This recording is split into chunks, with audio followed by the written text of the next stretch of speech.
Hi, and welcome back to my blog. This week I want to talk to you about something that's really near and dear to me, the Weston Farmers Market. It's called Let's Save the Weston Farmers Market. When I moved to Weston 15 years ago, the farmers market was already 3 decades old. I didn't know anyone, but I went down to the parking lot where 22 John Street now stands. I saw the same faces Saturday after Saturday. I marveled at how they all knew each other, and the vendors too. I'd lived in Toronto over 20 years, and I'd never seen this community feeling before. How had this little corner of Toronto kept this alive? And the food! Week after week, farmers drove in from Niagara region and southern Ontario, bringing us the produce in the order it matures.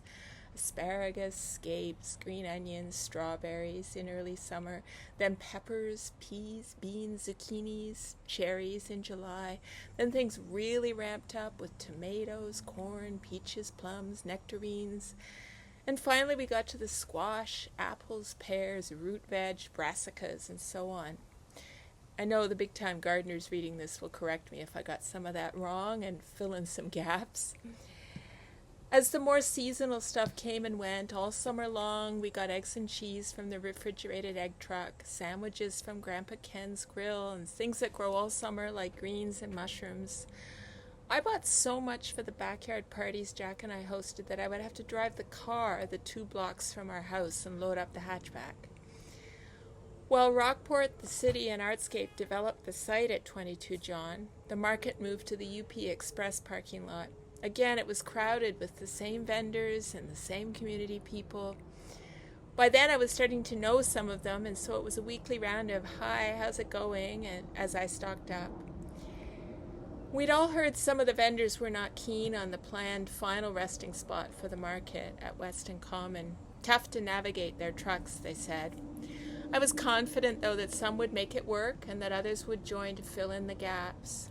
Why was I confident?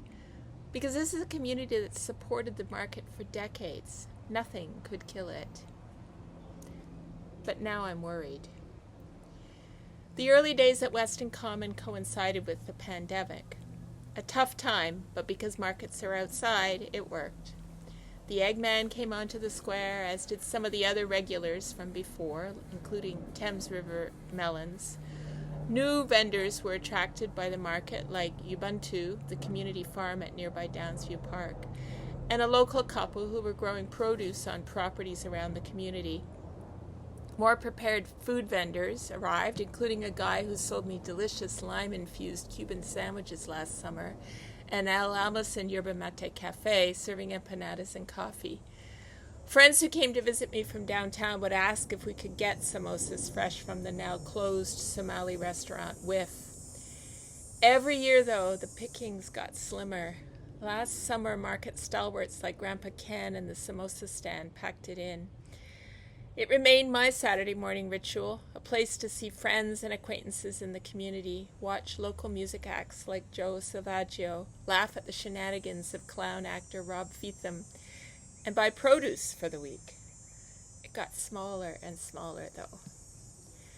This year, the market is trying Thursdays. They had to do something to shake it up.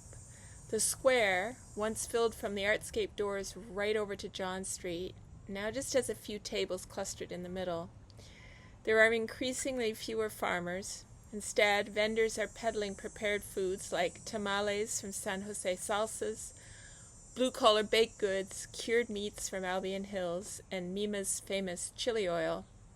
All good products, but not things you need to buy every week. Farmers shy away, though, because no one wants to risk having unsold produce at the end of the day. Walking through is an exercise in eye avoidance as hungry vendors try to get your attention. I feel terrible not supporting them all, but I have neither the money nor the capacity to consume everything. Weston, we need to build new routines to include a Thursday market trip. We can turn that downward spiral into an upward one. More people buying 1 or 2 things will equal more vendors. We have a chance to keep this important community institution, but we all have to do it together. Let's try, shall we? See you tomorrow.